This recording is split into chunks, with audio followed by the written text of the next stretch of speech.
আমি নিয়মিত সকাল 8:30 ঘুম থেকে উঠি। এর আগে আমাকে তেমন কেউ ডাকে না, কিন্তু আজ এত সকালে আমাকে কেন রাখছে। খুব কষ্ট করে ঘুম থেকে উঠে বাইরে যেতেই দেখি সবাই রেডি হয়ে বসে আছে। ছোট বোনের কথা শেষ না হতেই মা বলল, সাগর যা রেডি হয়ে নে। সোফায় বাবা রাগান্বিত মনে বসে আছে, বাকি সবাই হাসি ঠাট্টায় ব্যস্ত। আমি মাকে জিজ্ঞাসা করলাম, আমরা কি কোথাও যাচ্ছি? মা বলল, হ্যাঁ। তখন আমি বললাম, কোথায়? কিন্তু মা কিছু না বলে ধমক দিয়ে বলল, যা রেডি হয়ে নে।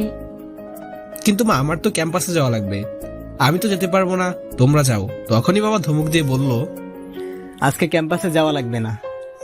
আমি আর কিছু না বলে ওয়াশরুমে চলে গেলাম, কারণ আমি বাবাকে খুব ভয় পাই। ছোট থেকে বাবার কাছে কম থেকেছি। বাবা ছিল অনেক রাগী মানুষ। মূলত আমি দাদা দাদির কাছে থেকেই বড় হয়েছি। আমি যখন পৃথিবীতে আসি তখন আমার আব্বুর পক্ষে আমাকে নিজের কাছে রেখে মানুষ করার মতো ক্ষমতা ছিল না, কারণ আমার পরিবার ছিল আর্থিকভাবে দুর্বল।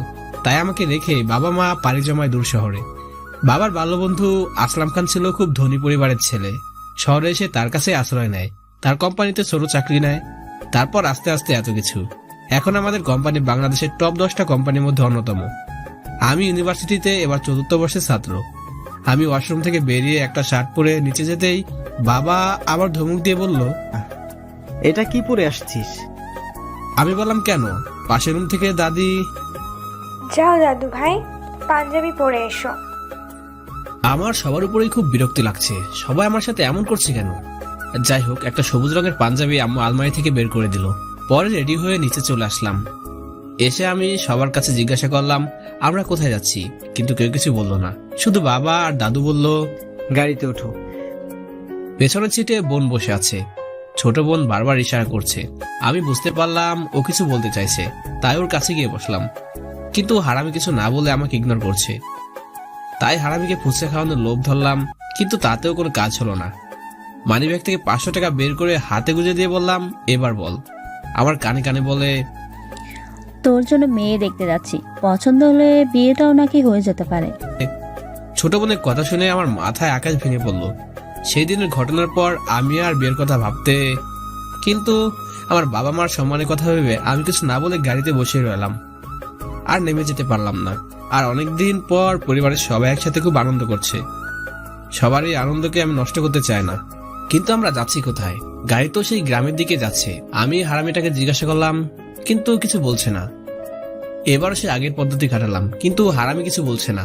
শুধু বলল বাবার নিষেধ আছে। ওর কথা শুনে আমি চিন্তায় পড়ে গেলাম। গাড়িতে শুধু আমি মনমরা হয়ে বসে আছি, বাকি সবাই খুব আনন্দ করছে। অনেক দূরের পথ, তাই মাঝপথে এসে একটা হোটেলের সামনে গাড়ি থামলো। সবাই হোটেলের ভিতরে ঢুকে গেল, কিন্তু আমি গেলাম না। পাশের দোকান থেকে একটা সিগারেট নিয়ে টানতে টানতে একটু সাইডে চলে গেলাম। আমি সিগারেট খাই, এটা বাসা থেকে তেমন কেউ জানে না। চিন্তাগ্রস্ত মনে আমার বেস্ট ফ্রেন্ড আমিনুরকে ফোন দিলাম, কিন্তু শয়তানটা কল রিসিভ করলো না। 3-4 বার কল দেওয়ার পর রিসিভ করলো। আমি ওকে সব খুলে বললাম। ও বলল, তোর ফোনে লোকেশন অন কর, আমি তোদের ফলো করে আসছি। সবাই আবার গাড়িতে উঠে পড়লো। আবার সে বিরক্তিকর যাত্রা শুরু হলো। এবার সোজা গিয়ে দাদার বাড়ি গিয়ে থামলো। গাড়ি থেকে নেমে প্রথমে চোখ গেল পাশের বাড়ির দিকে। অনেক সুন্দর করে সাজিয়েছে, ঠিক যেন বিয়ে বাড়ি। আমি এত কিছু না ভেবে সোজা রুমে চলে গেলাম, কারণ এই বাড়ির সাথে জড়িয়ে আছে অনেক খারাপ স্মৃতি, যা আমি কখনোই ভুলতে পারবো না। ওয়াশরুম থেকে ফ্রেশ হয়ে বিছানায় গা হেলিয়ে দিলাম, কিন্তু বেশিক্ষণ বিশ্রাম নিতে পারলাম না। বাড়িতে এত চেঁচামেচি যে আমি ঘুমাতেই পারলাম না। এর মধ্যে আমিনুর গ্রামে এসে গেল, আমাকে কল দিয়ে এগিয়ে আসতে বললো। আমি ওকে এগিয়ে নিয়ে আসতে যাবো, ঠিক এমন সময় বাবা এসে রেডি হয়ে নিতে বললো। ছোট বোন এসে বলে, ভাবি কিন্তু সে ভাইয়া। এদিকে আমিনুর ফোন দিয়ে যাচ্ছে, কিন্তু আমি রিসিভ করতে পারছি না, কারণ পাশে দাদি আর আব্বু দাঁড়িয়ে আছে। আব্বু আর দাদির সামনে আগাতেই, এ কি, আমাকে কোথায় নিয়ে এলো? এই পাশের বাড়িতে। আমার এখন প্রচন্ড রাগ হচ্ছে, কিন্তু কিছু বলতে পারছি না। সবাই গিয়ে সোফায় বসলাম। খাবার দাবারের পর্ব শেষ হতেই মেয়েকে সামনে আনা হলো। আমি বাবার দিকে বিস্ময়সূচক দৃষ্টিতে তাকিয়ে জিজ্ঞাসা করলাম, কার জন্য মেয়ে দেখতে আসছি আমরা? তখন মা পাশ থেকে বলল, তোর জন্য। মেয়ের মুখ দেখে আমি টাসকি খেয়ে গেলাম। দিদি এখানে কেন?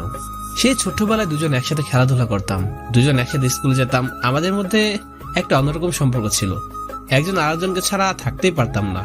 তবে সেদিনের সেই তিক্ত অভিজ্ঞতার পর থেকে একা থাকা শিখে গিয়েছি। তবে তিতি এখন দেখতে এত সুন্দর হয়েছে যে চোখ ফেরানো যাচ্ছে না, পুরাই আগুন। তারপরেও এবারই বিয়ের করা আমার পক্ষে সম্ভব না। মেয়ে দেখার পর্ব শেষ হতেই আমার বাবা আর তিথির আম্মুকে নিয়ে কি যেন কথা বলছে। অবশ্য তিথির সাথে আমার কথা বলার কোনো সুযোগ ছিল না। আমি একবার দাদিকে বললাম, কিন্তু দাদি বলে, আমাদের সময় তো এসব ছিল না বাবু। তোর দাদা আমায় দেখতে গিয়ে বিয়ে করে নিয়েছিল। এর আগে আমাদের মধ্যে তো কোনো কথাই হয়নি। আমরা কি খারাপ আছি? আমি কিছু একটা বলতে যাব, তখনই বাবা মা একসাথে চলে আসলো। তাই বাধ্য হয়ে মুখ বন্ধ করে রাখতে হলো। কিছু বলার থাকলেও বলতে পারলাম না। মা এসেই, মেয়ে আমার খুব পছন্দ হয়েছে, অনেক সুন্দর এবং লক্ষ্মী। আমার বৌমা হিসেবে এই মেয়েকেই চাই। দাদি নাত বউ আমার এটাই চাই। পরিবারের সবার কথা শুনে আমি হতবাক। সবাই বলে কি, আমার এখন কান্না আসছে। এর মধ্যে ছোট বোন এসে বলছে, আব্বু, ভাইয়ার মেয়ে পছন্দ হয়েছে কিনা জিজ্ঞাসা করবা না? ও কি বলবে, ও কি বোঝে? পারলে ওর কাছ থেকে ফোনটা নিয়ে নাও। ওর কথা সুবিধার মনে হচ্ছে না ছোট বোন। আব্বু, ফোন দিতে পারলে ফুচকা খাওয়াবা? এদের সবার যন্ত্রণায় আমি অতিষ্ঠ। আসলে সেদিনের সেই ঘটনায় আমি আমার বড় বোন ছাড়া পরিবার তেমন কেউ জানে না। অবশ্য বড় বোন এখন দেশের বাইরে আছে। যদি জানতো তাহলে এবারই মেয়ে দেখা তো দূরের কথা, এক মুঠো খাবারও খাইতে আসতো না। অবশ্য দোষ আমারই ছিল। হঠাৎ আমিনুরের ফোন। পাশে বাবা মা দাঁড়িয়ে আছে। আমি পকেটে হাত ঢুকে পাওয়ার বাটন চাপ দিয়ে ধরলাম, কারণ বাবা যদি জানতে পারে আমি এখনো আমিনুরের সাথে মেলামেশা করি তাহলে খুব বকবে। বাসা নিচে টং দোকানে আমি আর আমিনুর সিগারেট খাচ্ছিলাম। বাবা বেলকনি থেকে দেখে ফেলে। ব্যাস, সেদিনের পর থেকে আমিনুরের সাথে আমার মেশা বারণ। চেপে ধরার ফলে ফোন অফ হয়ে গেল। বিকাল গড়িয়ে সন্ধ্যা হয়ে গেল। আমি বসে আছি, পাশে ছোট বোন সহ পরিবারের সবাই বসে আছে। পাশের বাড়ি থেকে তিথির আম্মু আর দাদি বাবাকে ইশারা করে ডাক দেয়। কি যেন কথা হয়। তারপরে বাবা এসে, সাগর, যাও, রেডি হয়ে নাও। বাবা আমরা কি এখন শহরে রওনা দিব? জি না, তোমার বিয়ে হবে আজকে রাতে। কিন্তু বাবা আমি এভাবে বিয়ে করতে পারবো না, আমাকে কয়টা দিন সময় দাও। আমি কথা দিয়ে ফেলেছি। মেয়ে তো অনেক সুন্দর, আর তোরা তো ছোট থেকে একসাথে বড় হয়েছিস, তাহলে সমস্যা কি? শহরের বাড়িতে গিয়ে একটা বড় অনুষ্ঠান করব, তখন তোমার বন্ধুদের দাওয়াত দিও। আমাকে আর কোনো কথা বলার সুযোগ দিল না। চাচাতো ভাইকে আমার সাথে রুমে পাঠালো। এরকম অনিচ্ছা সত্ত্বেও রেডি হয়ে নিতে হলো। বাবা মায়ের ভয়ে বিয়েটাও করে নিতে হলো। এত ব্যস্ততার মাঝে আমি আমিনের কথা ভুলে গিয়েছিলাম। সবাইকে কাটিয়ে বাইরে এসে আমিনের নাম্বারে কল দিলাম, কিন্তু আর কল গেল না। মনে হয় চাষ শেষ হয়ে গেছে। এদিকে রাত বেশি হওয়ায় আমাকে আজকে শহরে ফেরা হলো না। আমি মনে মনে ভাবছি, পৃথিবীতে কি আমি একমাত্র পুরুষ যে কিনা বাসর রাত স্ত্রীর বাড়িতে কাটাবে? এখন রাত 9টা বেজে গিয়েছে, তাই আর বাইরে থাকতে পারলাম না। 2-3টা মেয়ে এসে বলে, ভয়ে পালিয়ে বেড়াচ্ছেন কেন? আমি কথা না বাড়িয়ে চলে আসলাম। রুমের দরজায় তালা দেয়া, টাকা না দিলে নাকি রুমে ঢুকতেই দিবে না। কিন্তু আমার কাছে তো টাকা নেই, কি করব? 15-10 মিনিট পর বাবা এসে বাচ্চাদের দাবি মিটিয়ে রুমের তালা খুলে দিল। রুমের সামনে দাঁড়িয়ে ভাবছি, তিথিকে কোনোদিন আগের সেই কথাগুলো বলবো না। অনেক চিন্তা দ্বিধা সন্দেহ নিয়ে বাসর ঘরে প্রবেশ করলাম, কিন্তু আমি ঘরে কাউকে দেখতে পাচ্ছি না। কেন? আসলে কি কেউ নেই? তিথি কোথায় গেল? একটু খোঁজাখুঁজি করার পর বেলকনিতে চোখ গেল। দেখি একা একা তিথি বসে আছে। কাছে গিয়ে পেছন থেকে যে ডাক দিলাম, তখনই আমার পাঞ্জাবির কলার ধরে ধাক্কা দিয়ে দূরে সরিয়ে দিল। আমি মেঝেতে ঠাস করে পড়ে গেলাম। এতে আমার মাথায় হালকা কেটে গেল, ফলে রক্ত বের হচ্ছে। আমার কাছে এসে গলা চেপে ধরে বলছে, আমি কিছু জানি না ভেবেছেন? আমি সব জানি। আপনি একটা প্রতারক। আপনার মতো ছোট মানসিকতার ছেলেকে আমি কখনো আমার হিসেবে মেনে নিতে পারবো না। তারপর আমার গলা ছেড়ে দিয়ে বাসর ঘরের যতভাবে সাজানো হয়েছিল সবকিছু এলোমেলো করে দিল। ঘরের ভিতরের অবস্থা নর্দমার মতো করে দিল। গ্লাসে এক গ্লাস পানি ছিল, সেটা বিছানার একপাশে ঢেলে দিয়ে গ্লাসটা টান মেরে ফেলে দিল। এর ব্যবহারে আমি অবাক। আমার একটাই প্রশ্ন, ওই কথাগুলো তিথি জানলো কিভাবে? এত সব কাহিনীর মাঝে আমি আমিনুরের কথা এক প্রকার ভুলে গেলাম। দেখি তিথি মানে আমার বউ ঘুমিয়ে পড়েছে। ফ্যানের বাতাসে ওর চুলগুলো মুখের উপর পড়েছে, আর ছোট চুলগুলো উঠছে। সুন্দর লাগছে, কিন্তু সুন্দর লাগে কি হবে? ওর যা ব্যবহার, আজকে আমার সাথে যা করলো, আমার বাবা মা আমার সাথে কোনোদিন এমন ব্যবহার করে নাই। শুধু ওদের বাড়ি বলে সহ্য করে নিলাম। তবে আমি চরম ভাবে এর প্রতিশোধ নিব প্রতিজ্ঞা করলাম। আমার মনে একটাই প্রশ্ন, তিথির বড় বোন অনিকার সাথে যে সম্পর্কটা ছিল সেটা কি তিথি জানে? তাহলে জানলো কিভাবে? এটা ভাবতে ভাবতে বেলকনিতে চলে গেলাম। তারপর আনমনাভাবে পকেটে হাত দিলাম, দেখি একটা সিগারেট রয়েছে। রুমে একটা লাইটার ছিল। ধরিয়ে 2 টান দেওয়ার পর দেখি পেছন থেকে কে যেন হাসি দিচ্ছে। আমি ভাবলাম ভূত টুত নয় তো। পেছনে তাকাতে দেখি তিথি উঠে পড়েছে। আমার কাছে এসে বলছে, রুমের মধ্যে এসব চলবে না, যা করবেন বাইরে থেকে করে আসবেন। আর আমি এখন ঘুমাবো, কোনো রকম সুযোগ নেওয়ার চেষ্টা করবেন না। তারপর বিছানায় চলে গেল। বিছানার একপাশে শয়তান পানি ফেলে রেখেছে, মেঝেতেও ময়লা করে ফেলেছে, সোফার একপাশে পানি ছুটে এসে নাকি ভিজে গিয়েছে। মানে আমার ঘুমানোর কোনো সুযোগই নেই। তাই আবার বেলকনিতে চলে গেলাম। তখনই চোখ গেল তিথির পড়ার টেবিলের উপর। দেখি 2টা পুরনো ডায়েরি পড়ে আছে। কাছে যেতে দেখি ডায়েরির উপর হালকা অনিকা লেখা। তার মানে আমি এখন যা ভাবছি তাই। আমি লুকিয়ে ডায়েরিটা বেলকনিতে নিয়ে চলে আসলাম। এসে খুলতে দেখি এতে অনিকার আত্মজীবনী লেখা। তার মানে এই ডায়েরিটা পড়ে তিথি আমার সাথে এমন খারাপ ব্যবহার করলো। কিন্তু এতে তো পুরো ঘটনাটা লেখা নাই। ও শিট। আমি আর 1 মিনিটও দেরি করলাম না। দেখি বিছানায় শয়তানিটা ঘুমাচ্ছে। হাত ধরে হ্যাঁচকে টান দিলাম। ব্যথা একটু কেঁদে উঠলো। তাতে আমার কি, আমার সাথে যে ব্যবহার করেছে। ঘুম থেকে সাথে সাথে উঠে পড়লো। ঘুম থেকে উঠেই বলে, আপনি আমাকে স্পর্শ করলেন কেন? আমি না আপনাকে বলেছি আমাকে স্পর্শ করবেন না? তুমি থামবে এবার? তুমি সেদিন পুরো ঘটনা জানো না। তুমি যে ডায়েরি পড়ে জেনেছো সেটা আমি দেখেছি, ওটাতে অর্ধেক লেখা আছে। বাকিটা আমি এখন তোমাকে বলবো। কিন্তু আমি শুনতে চাই না, কারণ আপনি এখন যা বলবেন সেটা আপনার মন গড়া বানোয়াট কথা। আপনাদের মতো ছেলেদের আমার ভালো করে চেনা আছে। তুমি আগে আমার কথা শোনো, তারপর বিচার করো কথাগুলো বানোয়াট কিনা। যদিও আপনি এখন যা বলবেন সেটা সম্পূর্ণ মিথ্যা বানোয়াট কথা, তাও বলেন দেখি আপনি কত বানাতে পেরেছেন। আমি জানি তুমি আমার আর কোনো কথা বিশ্বাস করবে না, তারপরে বলছি। আমার শোনার ইচ্ছা নাই, তারপরেও বলেন। আচ্ছা, আমি তাহলে প্রথম থেকে শুরু করলাম। ঘটনা ঘটেছিল আজ থেকে প্রায় 4 বছর আগে। আমার এসএসসি পরীক্ষা শেষ হলে আমি গ্রামের বাড়িতে বেড়াতে আসি। তখন অবশ্য তুমি বাড়িতে ছিলে না। তোমার এসএসসি পরীক্ষা শেষ হয়, তাই তুমি তোমার মামাদের বাড়িতে বেড়াতে গিয়েছিলে। আর তুমি তো জানো আমি গ্রামে তেমন কোনো ছেলেদের সাথে মিশতাম না। আমি ছোট থেকেই তোমার সাথেই থাকতাম। যেহেতু তুমি বাড়িতে ছিলে না, তাই আমার কোনো সঙ্গী ছিল না। একা একাই বাড়িতে বসে থাকতাম। তোমার বড় বোন অনিকা একদিন আমার দাদুর বাড়িতে আসে। আমি একা একা বসেছিলাম, তাই অনিকা আমাকে সাথে করে তোমাদের বাড়িতে নিয়ে যায়। মূলত ওখান থেকে অনিকার সাথে আমার কথা বলা শুরু হয়। এর আগে আমি তেমন কোনো কথা বলতাম না, সেটা তুমি ভালো করে জানো। অনিকা ছিল আমার 2 বছরের বড়, তাই আমি মনে করতাম আপু বলাই বেস্ট। কিন্তু অনিকাকে আমি যখন আপু বলতাম তখনই ওর মুখ কালো হয়ে যেত। তখনই বুঝতে পেরেছিলাম আমার প্রতি অনিকার কিছুটা দুর্বলতা আছে। তুমি বিশ্বাস করো, আমি কখনো এই দুর্বলতার সুযোগ নিতে চাই নাই। আমি তখন অনিকাকে আমার বড় বোন, বড় আপুর মতো দেখতাম। আমি একদিন একা একা তোমাদের বড় পুকুরটার পাড়ে বসেছিলাম। এমন সময় অনিকা এসে আমার পাশে বসে। ওই দিন আমার মন খারাপ ছিল, কারণ পরের দিন আমার রেজাল্ট দেওয়ার কথা ছিল। ও এসে আমাকে বোঝাচ্ছিল। এমন সময় গ্রামের করিম চাচা দেখে ফেলে অনিকা আমার মাথায় হাত দিয়ে বসে আছে। ব্যাস সোজা গিয়ে আমার দাদুর কাছে বলে দেয়। কিন্তু সেই সময় আমাদের মাঝে কোনো সম্পর্কই গড়ে ওঠেনি। কিন্তু দাদু ওই সময় কিছু বললো না। কারণটা মনে হয় পরের দিন রেজাল্ট দিল, আমি খুব ভালো রেজাল্ট করলাম। অনিকা একটা পিচ্ছিকে দিয়ে খবর পাঠালো আমি যেন পুকুর পাড়ে দেখা করি বিকেল 5টার সময়। আমি একটু দেরি করে গেলাম। গিয়ে দেখি অনিকা একটা লাল শাড়ি পরে বসে আছে। ওকে অসাধারণ লাগছিল তখন। তাই আমি আমার নিজের মুখকে আটকে রাখতে পারলাম না। বলে ফেললাম, আপু তোমাকে আজ অনেক খুব সুন্দর লাগছে। কিন্তু আপু বলাতে রেগে গেল। তাই আমি আর কোনো কথা বললাম না। দুজনেই চুপ করে বসে আছি, কেউ কোনো কথা বলছে না।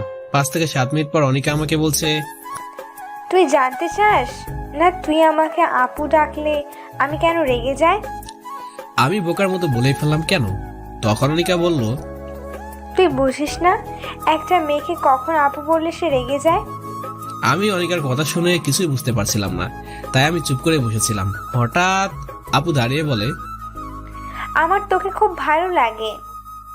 তখন আমিও বলি, আমারও তোমাকে খুব ভালো লাগে আমার বড় আপু হিসেবে, কারণ তুমি আমাকে অনেক সাপোর্ট দাও। তখন অনিকা বলে, তুই আমার কথা বুঝতে চাচ্ছিস না বা বোঝার চেষ্টা করছিস না। আমি বললাম, কেন? তখন অনিকা বলে, তোর জন্য আমার অন্যরকম একটা ভালো লাগা কাজ করে। আমি সত্যি বলছি, আমি তোকে অনেক ভালোবাসি। কিন্তু আপনি তো আমার 2 বছরের বড়। তো কিছু না। দেখ সাগর, আমি তোকে ছাড়া থাকতে পারবো না। তুই বিশ্বাস কর, আমি তোকে ছাড়া বাঁচতে পারবো না। এই বলে অনিকা দৌড়ে বাড়ি চলে গেল। আমি চিন্তাগ্রস্ত মনে বাড়ি এসে বিছানায় গা হেলিয়ে দিলাম। তারপর ঘুমের রাজ্যে চলে গেলাম। পরের দিন বিকালে সেই পিচ্চিটা এসে বলে, আনিকা আপু আপনার সাথে কথা বলবে। তাই আবার সেই পুকুর পাড়ে গিয়ে বসে আছি, কিন্তু আজকে অনিকা আর আসলো না। সন্ধ্যার পর বাড়ি চলে আসলাম। বাড়ি এসে আমি আর দাদি বসে আছি, এমন সময় খবর আসে অনিকা নাকি অসুস্থ। আমি 1 মিনিটও দেরি না করে অনিকাদের বাসায় চলে গেলাম। তারপর যা দেখলাম সেটা দেখার জন্য আমি মোটেও প্রস্তুত ছিলাম না। দেখি অনিকা বিছানায় শুয়ে আছে, হাতে সেলাইন দেয়া। আমি পাশে গিয়ে বসলাম। এশার আজান দেওয়ার সময় সবাই রুম থেকে চলে গেল। আমি আর অনিকা দুজনেই রুমে ছিলাম, আর কেউ ছিল না। তখন চাইলে কিন্তু আমি খারাপ কাজ করতে পারতাম, কিন্তু করিনি। আমি অনিকাকে বললাম, আপনি আমাকে এত ভালোবাসেন কেন? কিন্তু অনিকা কিছু বলছে না। অনিকা 3 থেকে 4 মিনিট পর বলল, এখন তুই যা, কাল বিকাল 5টার সময় পুকুর পাড়ে আসিস, দেরি করিস না কিন্তু। আমি ওর কথা মতো চলে আসলাম। এসে বিছানায় গা হিলিয়ে দিলাম, তারপর ঘুমের দেশে চলে গেলাম। পরের দিন বিকালে 1 সেকেন্ডও দেরি করলাম না, সোজা পুকুর পাড়ে চলে গেলাম। দেখি তাও অনিকা আগে থেকেই বসে আছে। আমি যেতেই বলল, তা তুই ভাবলি কি? আমি আর না বলতে পারলাম না। এখান থেকে শুরু হলো আমাদের পথ চলা। আমরা ভালোই চলছিলাম। আমার সামনে আরো 3 মাস বন্ধ ছিল, তাই পড়ালেখার তেমন কোনো চাপ ছিল না। আর অনিকা গ্রামের কলেজে অনার্স 2nd ইয়ারে পড়তো, তাই ওর কোনো চাপ ছিল না। ভালোই কাটছিল আমাদের দিনগুলো, সবসময় খুব আনন্দে থাকতাম। আর মজার ব্যাপার হলো, দাদুর কাছে আমাদের ব্যাপারে যে নালিশ করছিল, দাদু নাকি উল্টোই তাকে ঝাড়ি দিয়ে পাঠিয়ে দিয়েছে। কিন্তু আর বেশি দিন আমরা এইভাবে থাকতে পারলাম না। অনেক বড় ঘরের ভালো একটা ছেলে অনিকাকে দেখতে আসলো। অনিকাকে দেখা মাত্র ছেলে পছন্দ হয়ে গেল। অবশ্য অনিকাকে কারো অপছন্দ হবে না, ওকে একবার দেখলেই ভালো লেগে যায়। ওর চোখে একটা মায়া আছে, যে মায়ায় কেউ এড়িয়ে যেতে পারবে না। ওর মুখে টোল পড়ে যা যে কোনো ছেলে অবহেলা করতে পারবে না। ওর মুখে একটা হাসি আছে, যে দেখবে সে সারা জীবন ভুলতে পারবে না। ছেলে লন্ডনে থাকে, অনিকাকে নাকি বিয়ের পরে নিয়ে যাবে, তাই অনিকাদের পরিবার সবাই রাজি হয়ে গেল। ছেলে পক্ষকে এই বলে পাঠালো যে সামনে শুক্রবার অনিকার আব্বুরা ছেলের বাড়িতে গিয়ে বিয়ের দিন তাই ঠিক করবে। কিন্তু অনিকা এসবের কিছুই জানতো না। পরে শুক্রবার বিয়ের দিন ঠিক করা হলো। 13 তারিখ, মাত্র 2 দিন সময় হাতে রেখে বিয়ের দিন ঠিক করা হলো। অনিকাকে সবাই বুঝে বলাতে অনিকা আর না করতে পারে না, কারণ অনিকার আব্বু ছিল হার্টের রোগী। সেই পিচ্চিটাকে নিয়ে অনিকা খবর পাঠালো আমি যেন ঠিক সময় পুকুর পাড়ে চলে আসি। আমি দেরি না করে সময় মতো পুকুর পাড়ে চলে গেলাম। অনিকা এসে আমাকে জড়িয়ে ধরে আমার বুকে মাথা ঠেকালো, আর শুধুই কেঁদে যাচ্ছে। ওর কান্না দেখে আমিও কেঁদে দিলাম।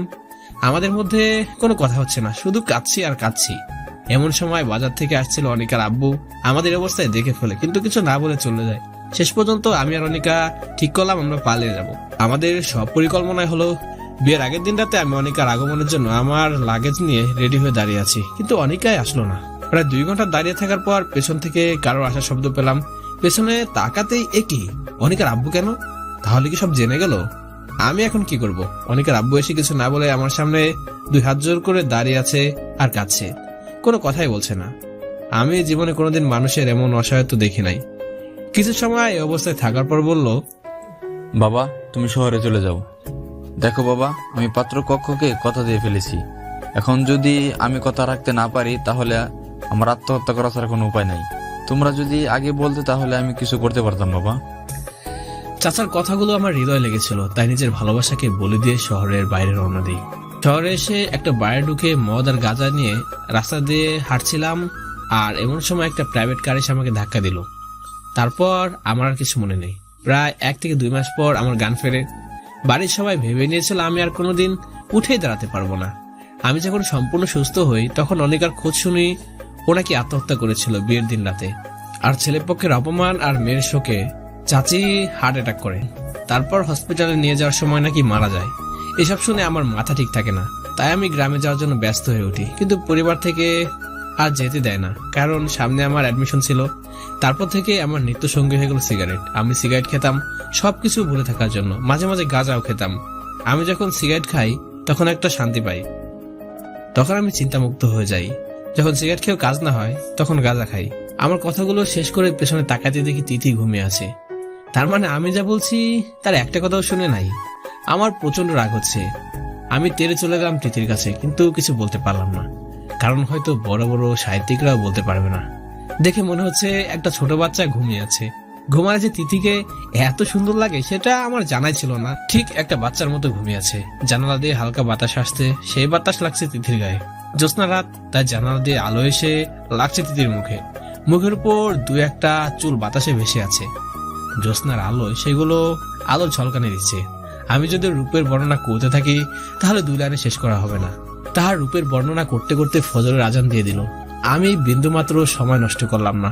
উজু করে নামাজ পড়ে নিলাম, তারপর মনোজাত ধরে সারা দুনিয়ার মানুষের জন্য দোয়া করলাম এবং সবশেষে আমার আব্বু আম্মুর জন্য দোয়া করলাম। আমি সারাদিনের ব্যস্ততার মাঝে আমিনুরের কথা ভুলে গিয়েছিলাম। হঠাৎ আমিনুরের কথা মনে পড়লো, পকেট থেকে ফোনটা বের করে কল দিলাম, কিন্তু ওর ফোন আর কল যাচ্ছে না, বন্ধই দেখাচ্ছে। আমি মনে মনে ভাবছি ও এখন কোথায়, ও কি পথ চিনে আমার দাদুর বাড়িতে আসতে পেরেছে? আমিনুরের কথা চিন্তা করছি, এমন সময় কে যেন দরজা ধাক্কা দিচ্ছে, কিন্তু আমি দরজা খুলতে পারছি না, কারণ তিথি পুরো ঘরটা এলোমেলো করে ফেলেছে। কিছুক্ষণ ধাক্কা দেওয়ার পর চলে গেল। আমি তিথিকে ডাকছি কিন্তু উঠছে না, তাই বাধ্য হয়ে ওর গায়ে স্পর্শ করতে হলো। 2 থেকে 3 বার ধাক্কা দেওয়ার পর ঘুম থেকে উঠলো। আমি দূরে চলে গেলাম, তারপর বললাম রুমটা পরিষ্কার করতে হবে, কিন্তু আমাকে বলল আমি পারবো না। আরো 2 থেকে 3 বার রিকোয়েস্ট করলাম, কিন্তু তাতেও কাজ হলো না, তাই বাধ্য হয়ে আমাকেই রুম পরিষ্কার করতে হচ্ছে। কিন্তু এই কি, রুমে বেলি ফুল কেন? আমার তো বেলি ফুলের অ্যালার্জি, আমি এখন এই ফুল ছুঁলে অ্যালার্জি বেড়ে যাবে। কিন্তু নিজের মধ্যে অন্যরকম একটা জিদ কাজ করছে, তাই ইচ্ছা করে সব পরিষ্কার করে নিলাম। তারপর ওয়াশরুম থেকে ফ্রেশ হয়ে আবার রুমে আসলাম, কিন্তু রুমে কোনো শোয়ার জায়গা ছিল না, শুধু একটা চেয়ার আছে বেলকনিতে, আর সব ভেজা, তাই ওই চেয়ারটায় বসে পড়লাম। একটা অনিদ্রা রাত কাটানোর পর আমি চেয়ারে বসাতে চোখটা লেগে গেল। ঠিক 7টার সময় রুমের সামনে এসে কে যেন ডাকছে। দরজা খুলতে দেখি একটা কম বয়সী মেয়ে, বলছে আর কত, রাত তো শেষ। আমি চুপ করে আছি। পেছন থেকে তিথি বলছে, তুমি যাও ভাবি, আমরা আসছি। বাইরে যেতে আম্মু। আমি সম্মতি প্রকাশ করে একটা তোয়ালে নিয়ে ওয়াশরুমে ঢুকে গেলাম, কিন্তু এ কি, ওয়াশরুমে ছিটকেনি ভাঙা কেন? আগে 2 বার আসছি ওয়াশরুমে, কিন্তু ছিটকেনি দেওয়ার প্রয়োজন হয় নাই। এক হাত দিয়ে দরজা ধরে আমি অন্য হাত দিয়ে গোসল করছি। একটু অন্যমনস্ক হয়ে দরজা ছেড়ে দিলাম, তারপরেই ঘটলো বিপত্তি। তিথি ওয়াশরুমে ধাক্কা দিয়ে সোজা ওয়াশরুমে চলে আসলো। তারপর আমাকে দেখে জোরে চেঁচাতে যাবে, এমন সময় আমি ওর মুখে চেপে ধরলাম, তাই আর চেঁচিয়ে উঠতে পারলো না। তিথির মুখ ছেড়ে দিতেই ওয়াশরুম থেকে দৌড়ে পালালো। আমার মনে হয় একটু লজ্জা পেয়েছে। ওয়াশরুম থেকে ফ্রেশ হয়ে রেডি হয়ে বাইরে যেতেই খবর পাই একটা ছেলেকে নাকি গ্রামের দুষ্ট ছেলেরা মেরে পুকুর পাড়ে রেখে গিয়েছে। সে নাকি যন্ত্রণায় ছটফট করছে। আমি দৌড়ে পুকুর পাড়ে চলে গেলাম, গিয়ে দেখি এ তো আমিনুর। আমি ওকে কল করে নিয়ে দাদার বাড়িতে চলে আসলাম, তারপর মাথায় পানি দিয়ে গান ফেরালাম। গ্রামের ডাক্তার কাকাকে খবর দিলে ডাক্তার কাকা এসে ওর ড্রেসিং করে ক্ষত স্থানে ওষুধ লাগিয়ে দিল। বাবা এসে আমার কাছে প্রশ্ন করলো, এ এখানে আসলো কি করে? আমি বললাম আমি আসতে বলেছিলাম, কিন্তু রাতে ব্যস্ততার মাঝে ওকে রিসিভ করতে যাওয়ার সময় পাইনি। আমার কথা শেষ হতেই ঠাস, আব্বু আমার মুখে জোরে একটা থাপ্পড় মেরে দিল, তারপর বলল, আমাকে তুমি কি মনে করো যে আমি নিষ্ঠুর পাষাণ যে তুমি আমাকে কাল রাতে বলতে ভয় পেলে? তোমার বন্ধু গ্রামে আসছে। দরজার আড়াল থেকে দেখি তিথি কাছে, কিন্তু ঠিক কিসের জন্য কাছে অনুমান করতে পারলাম না। আমার জন্য যে কাছে না সেটা 100% নিশ্চিত। তাহলে কি? এদিকে ড্রাইভার গাড়ি বের করে নিয়ে আসলো, আব্বু সবাইকে ডাকছে, এখন শহরে রওনা দেবে, তাই সবাইকে 10 মিনিটের মধ্যে রেডি হয়ে নিতে বললো।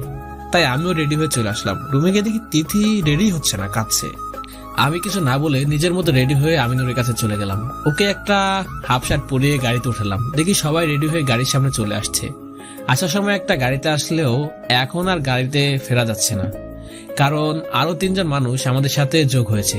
তাই আব্বু স্থানীয় বাজার থেকে একটা প্রাইভেট কার ঠিক করে আনে।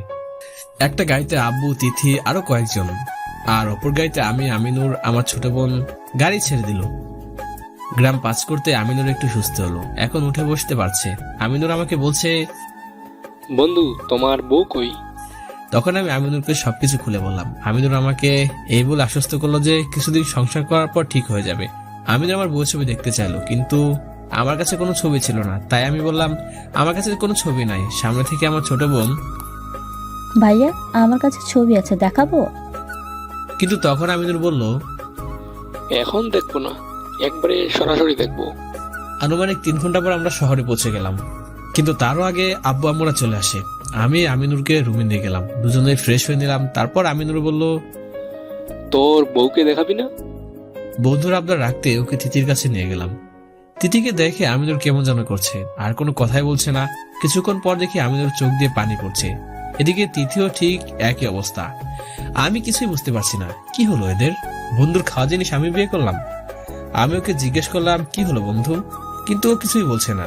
আমিনুর পিঠে হাত দিতে কেমন যেন লাফিয়ে উঠলো। আমি তখন বললাম, কি রে দোস্ত, এমন করছিস কেন? আরে কিছু না, পুরা শরীরে ব্যথা। তুই যখন হাত দিলি তখন কাটা জায়গার উপর হাত পড়ে, যাই বলিস দোস্ত, তোর বউ কিন্তু খুব সুন্দর হয়েছে। ভাবি আমার দেখতে সেই। দোস্ত, আজকে আমি চলে যাচ্ছি, আবার পরে একদিন আসবো। না, তুই আমাদের বাসায় থাক। বাসায় কাল অনুষ্ঠান, তুই না থাকলে হয়? এত কাজ করবে কে? আর তোর শরীর অবস্থা তেমন ভালো না, আজকে যেতে হবে না। তোর বাসায় আমি ফোন করে কথা বলে নিচ্ছি, তুই রুমে গিয়ে রেস্ট নে যা। দেখ দোস্ত, আমার বাসায় একটু কাজ আছে, আমি চলে যাই। তোর কোনো কথা আমি শুনতে চাই না, তুই রুমে গিয়ে রেস্ট নিয়ে যা। তারপর আমি ছোট বোনকে ডেকে আমিনুরকে গেস্ট রুম দেখিয়ে দিতে বললাম। তিথি আম্মুর কাছে বসেছিল, আমি রুমে গিয়ে বিছানায় গা হেলিয়ে দিলাম। তারপর চলে গেলাম ঘুমের দেশে। ঠিক বিকেল 5টার সময় ঘুম ভেঙে গেল। হালকা ফ্রেশ হয়ে আম্মুর রুমে গেলাম, দেখি আম্মু ঘুমিয়ে পড়েছে। ছোট বোনের রুমে গিয়ে দেখি ছোট বোন ঘুমিয়ে পড়েছে। হ্যাঁ, আমি গেস্ট রুমে আমিনুরের কাছে গেলাম। তারপর যা দেখলাম সেটা দেখার জন্য আমি মোটেও প্রস্তুত ছিলাম না। কিন্তু আমার মনে প্রশ্ন একটাই, আমিনুরের রুমে তিথি কি করছে? আমি রুমের ভিতর না ঢুকে দরজার সামনে দাঁড়িয়ে থাকলাম। দেখি তিথি আমিনুরকে জড়িয়ে ধরে আছে এবং আশেপাশে কয়েকটা প্যাকেট পড়ে আছে, কিন্তু আমিনুর ছাড়ানোর চেষ্টা করছে। দেখো, আমি তোমার জন্য আমাদের এতদিনের বন্ধুত্ব নষ্ট করতে পারবো না। তুমি আমাকে ক্ষমা করে দাও। সাগর খুব ভালো ছেলে, তোমাকে খুব ভালো রাখবে। আমি সাগরের সাথে 3 বছর চলছি, ও আমাকে কোনোদিন কষ্ট দিয়ে কথা বলেনি, তাই আমিও ওকে কষ্ট দিতে পারবো না। তিথি কাঁদতে কাঁদতে আমার রুমে, মানে আমাদের রুমে চলে গেল। আমিও পেছনে গেলাম, কিন্তু তিথি রুমে গিয়ে ওয়াশরুমে চলে গেল। তারপর জোরে জোরে কাঁদতে লাগলো, কিন্তু কিছুক্ষণ পর আর কান্নার আওয়াজ পাওয়া যাচ্ছে না। তারপর কি হলো? তারপরে আমি ওয়াশরুমের দরজা ধাক্কাতে লাগলাম, ভিতর থেকে কোনো সাড়া দিচ্ছে না। এখন আমি ভাবছি, পাগলিটা কি কিছু করে ফেললো? আমি আমাদের রুমের দরজার ভিতর থেকে লক করে দিলাম, যাতে বাইরে থেকে কোনো শব্দ শোনা না যায়। তারপর ওয়াশরুমের দরজা ভাঙার চেষ্টা করতে লাগলাম। হাত দিয়ে ধাক্কা দিয়ে দিতে আমার হাত কেটে রক্ত বের হচ্ছে, কিন্তু আমি হাল ছাড়ছি না।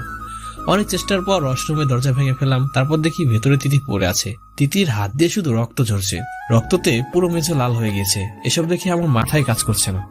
আমি কোনো কিছু না ভেবে আমার পাঞ্জাবির এক প্রান্ত ছিঁড়ে তিথির হাতে বাঁধলাম, যাতে রক্ত বের হতে না পারে। তারপর তিথিকে কোলে করে নিয়ে সিঁড়ি বেয়ে নিচে নামছি।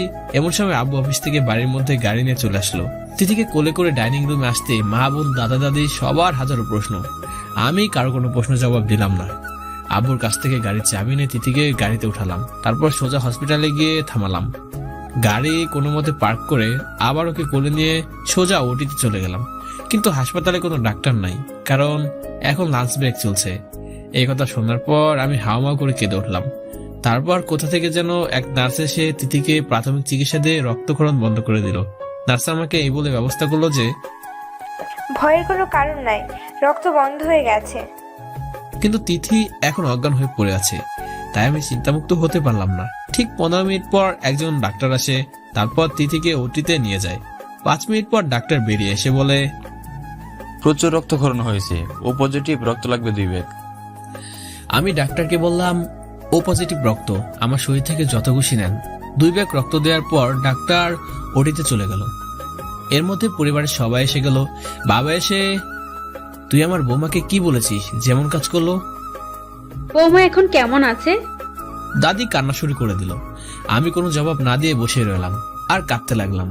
তারপরে আমি ভাবছি, আমি কার জন্য কাঁদছি? যে আমাকে কোনোদিন মেনে নিবে না, যে অন্যের জন্য আত্মহত্যা করতে যাচ্ছে। তারপর আমি চোখের পানি মুছে হাসপাতাল থেকে সোজা বাড়ি চলে গেলাম। বাড়ি এসে আমি আমিনুরকে গেস্ট রুমে খুঁজতে গেলাম, কিন্তু আমিনুরকে গেস্ট রুমে পেলাম না। সারা বাড়ি তন্ন তন্ন করে খুঁজলাম, কিন্তু কোথাও ওকে পেলাম না।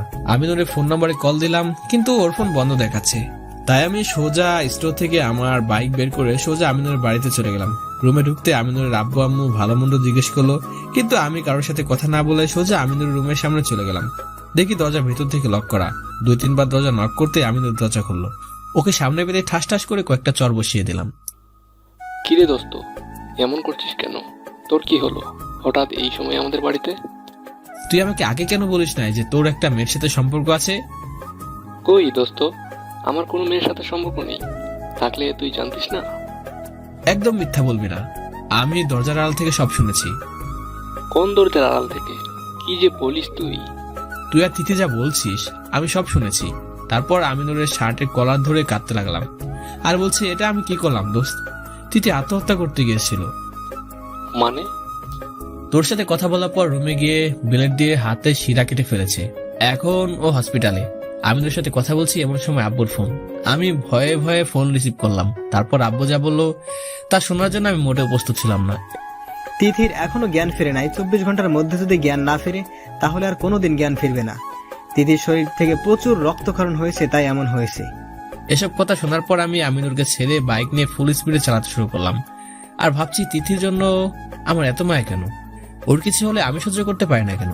তাহলে কি আমি তিথিকে না না না, এসব কি ভাবছি? এসব ভাবতে ভাবতে ফুল স্পিডে বাইক চালাচ্ছি। এমন সময় কোথা থেকে যেন একটা ট্রাক সামনে চলে আসলো। তারপর কি হলো আমি কিছুই বলতে পারবো না। হঠাৎ চোখ মেলতে দেখি আমি হসপিটালে বেডে শুয়ে আছি। আমি চোখ মেলে তিথি তিথি বলে চিৎকার করে উঠলাম। পাশ থেকে একটা কম বয়সী সুন্দরী মেয়ে এসে বলল, আপনি আমার আব্বুর ট্রাকের সাথে অ্যাক্সিডেন্ট করেছেন, তারপর আমার আব্বু আপনাকে এই হসপিটালে ভর্তি করে। আজ ঠিক 7 দিন পর আপনার জ্ঞান ফিরেছে। আপনার কাছে কোনো ফোন বা মানিব্যাগ না থাকায় আমরা আপনার পরিবারের কাউকে খবর দিতে পারিনি।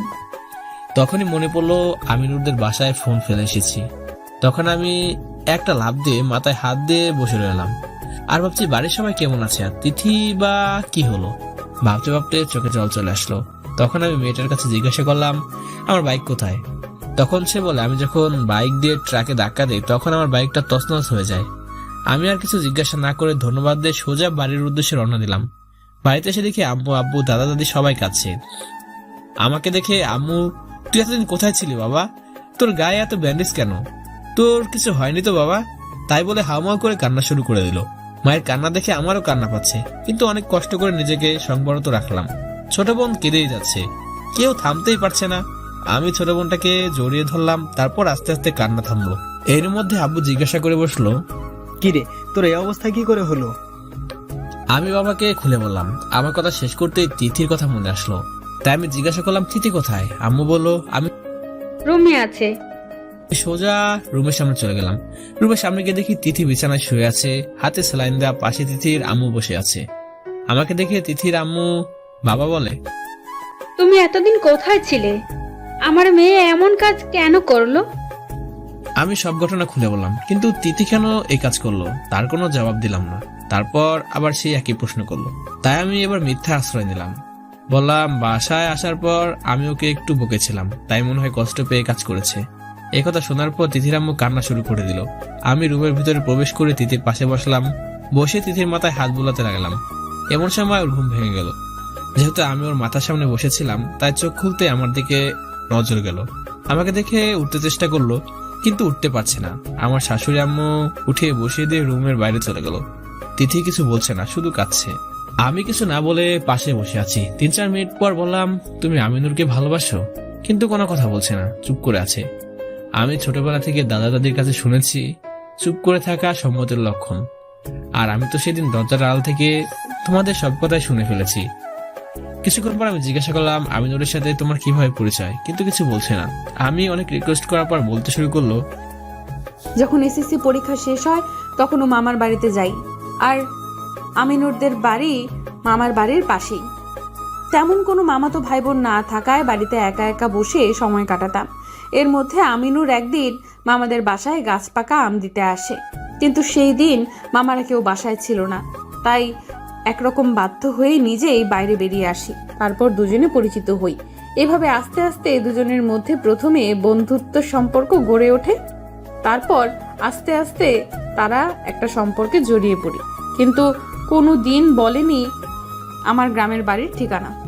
তিথির কাছ থেকে সবকিছু শোনার পর আমি আমিনুরের কাছে কল দিলাম, কিন্তু আমিনুর কল রিসিভ করলো না। তাই বাধ্য হয়ে ওদের ল্যান্ডলাইনে কল দিলাম। কিছুক্ষণ পর আমিনুর বাড়ির কাজের মেয়ে রিসিভ করলো। আমি জিজ্ঞাসা করলাম আমিনুর কোথায়? তখন বলল ও নাকি ভিসা অফিসে গেছে, আজ রাতেই কানাডায় চলে যাবে। এখন আমার নিজের কাছে নিজেকে অপরাধী মনে হচ্ছে।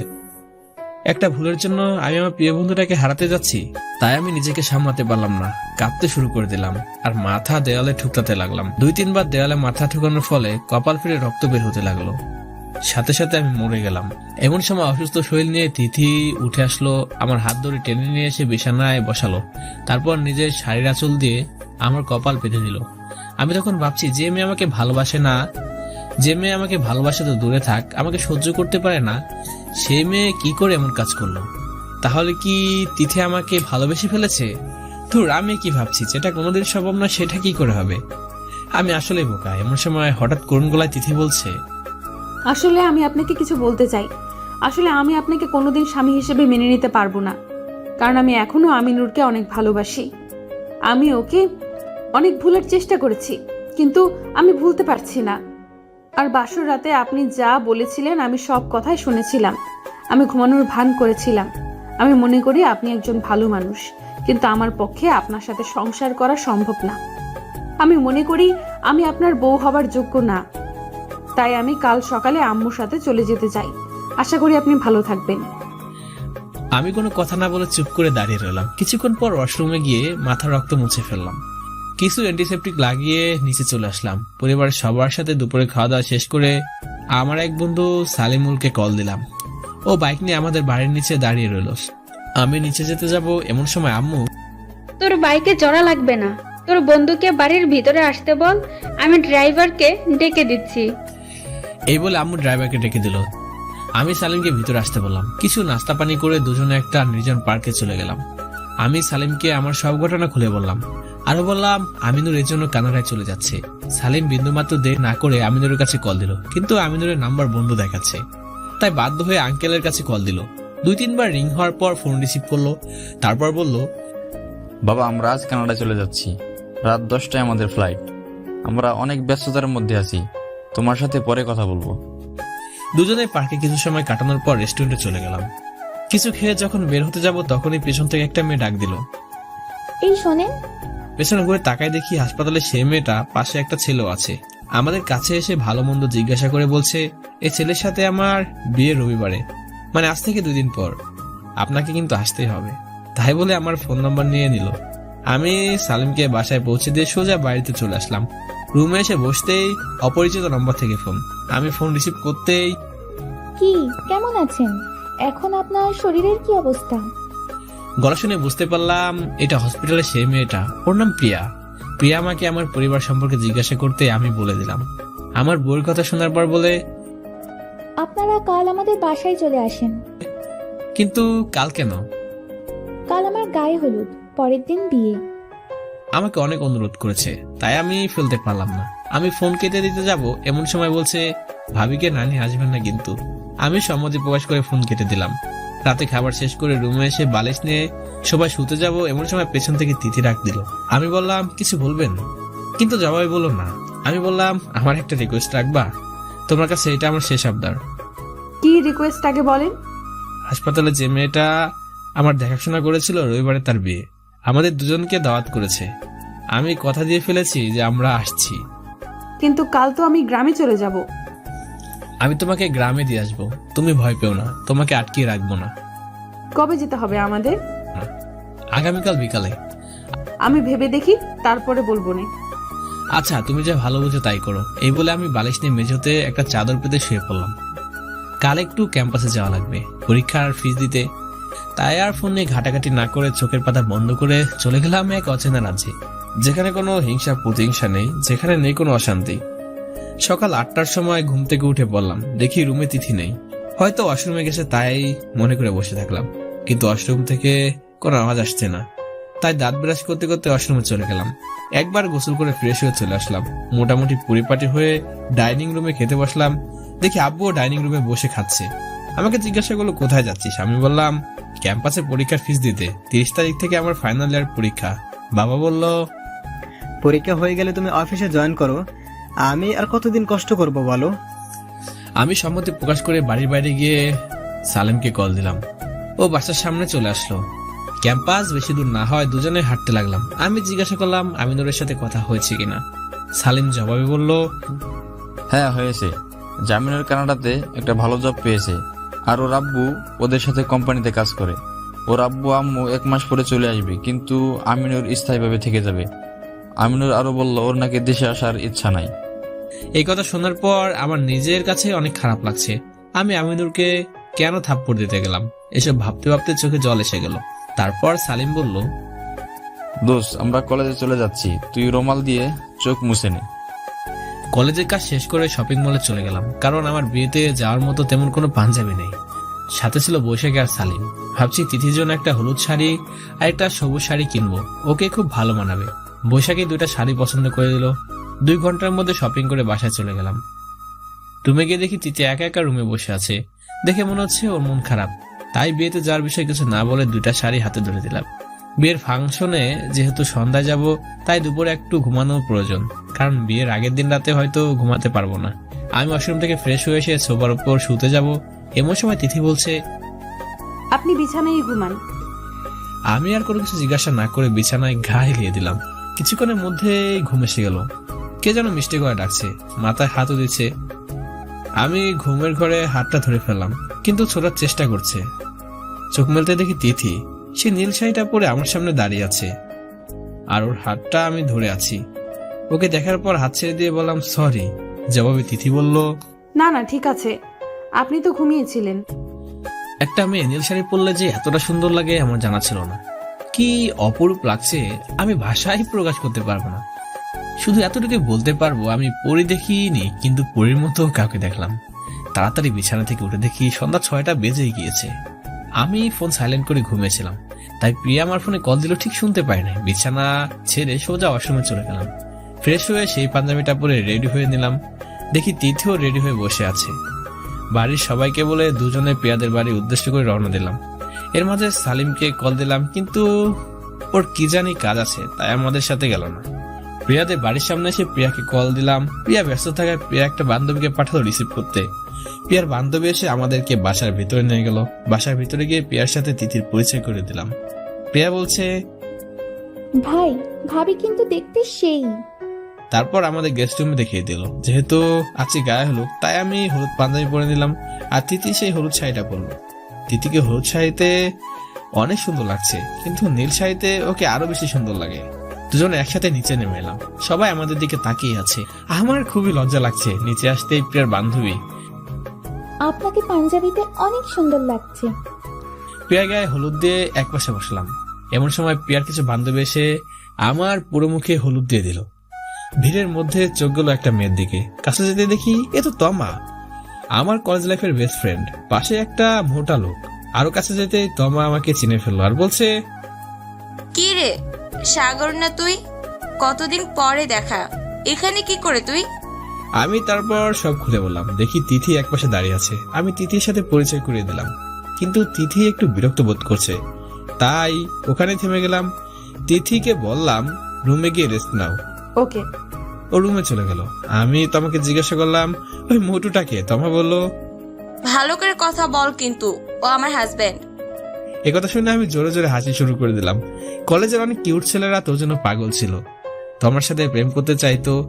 তমা ছিল কলেজের টপ 5টা সুন্দরী মেয়েদের মধ্যে অন্যতম। তমা বলল আমার পরিবার থেকে বিয়ে দিয়ে দিয়েছে।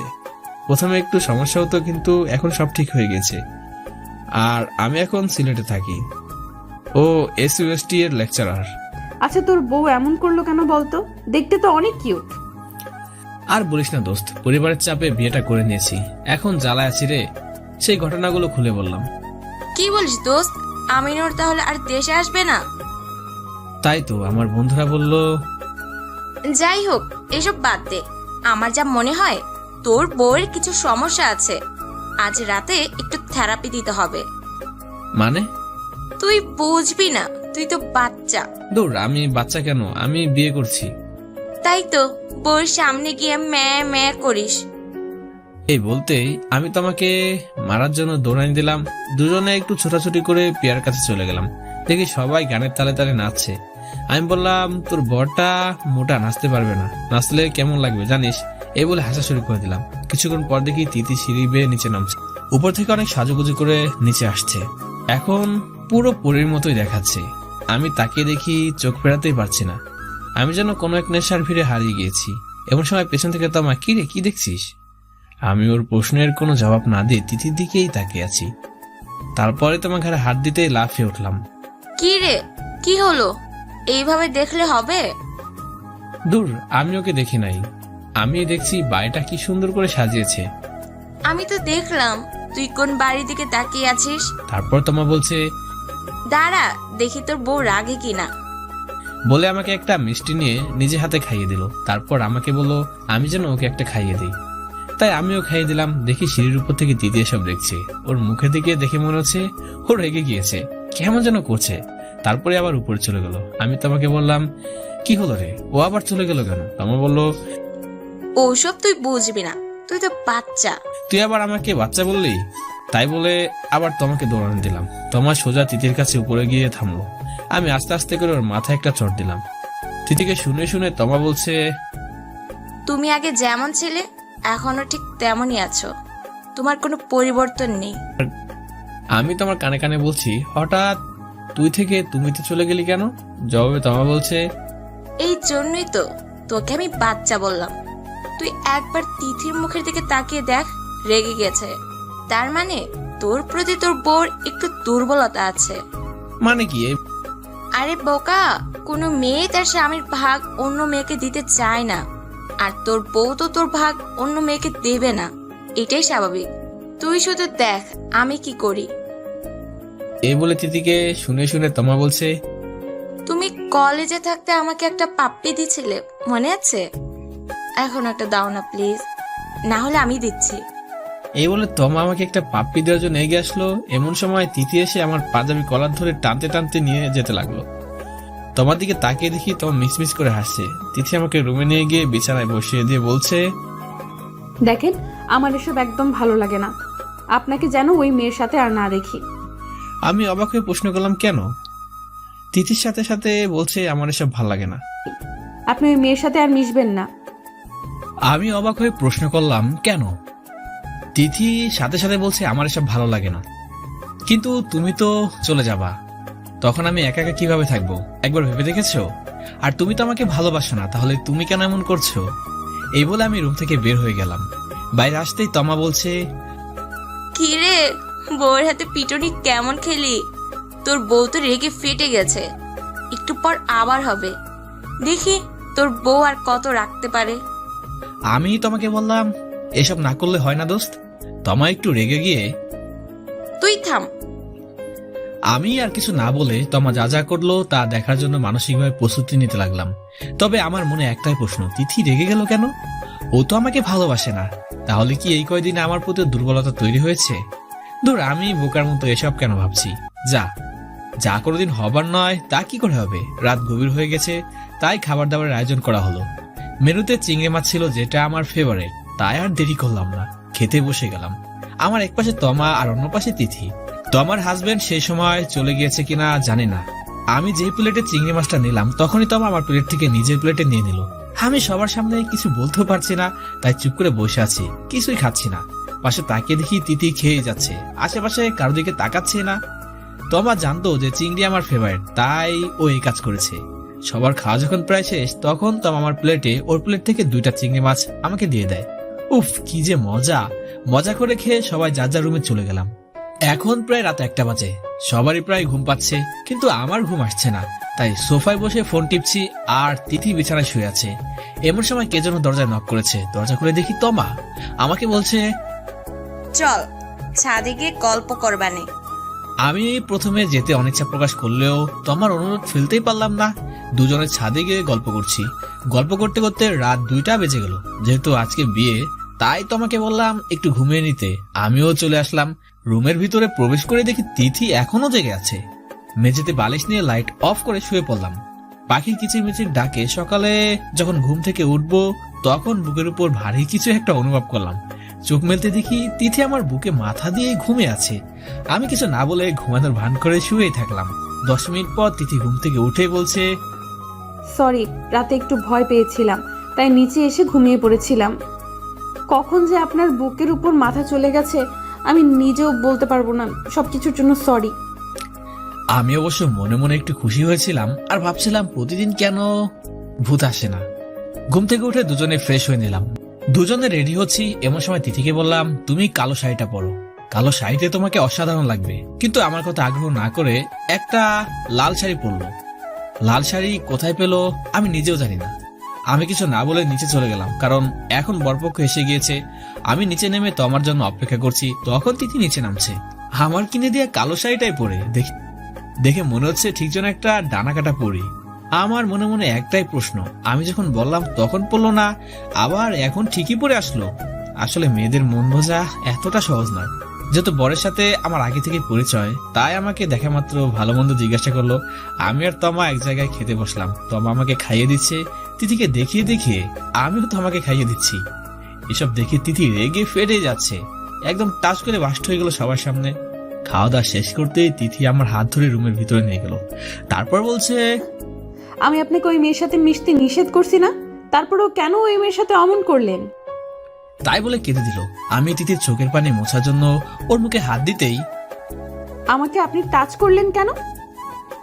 আমি না আপনাকে বলছি আমাকে টাচ করবেন না? ওর কথা শুনে আমি হেসেই দিলাম। তিথি বলল, আপনি হাসছেন কেন? হাসবো না তো কি করব? আমি তো তোমাকে আগে টাচ করিনি, তুমি আমাকে আগে টাচ করেছো। তুমি তো আমার হাত ধরে টানতে টানতে এখানে নিয়ে এলে। এই বলে বাইরে চলে আসলাম। বাইরে আসতেই তমা, কি রে, কেমন বাটাম দিল? কাজ হয়েছে তো? বাটাম মানে? ও হ্যাঁ, বুঝতে পারছি, কাজ হয়েছে একটু। আগে তো আমাকে সহ্য করতে পারতো না, এখন একটু আধটু পারে।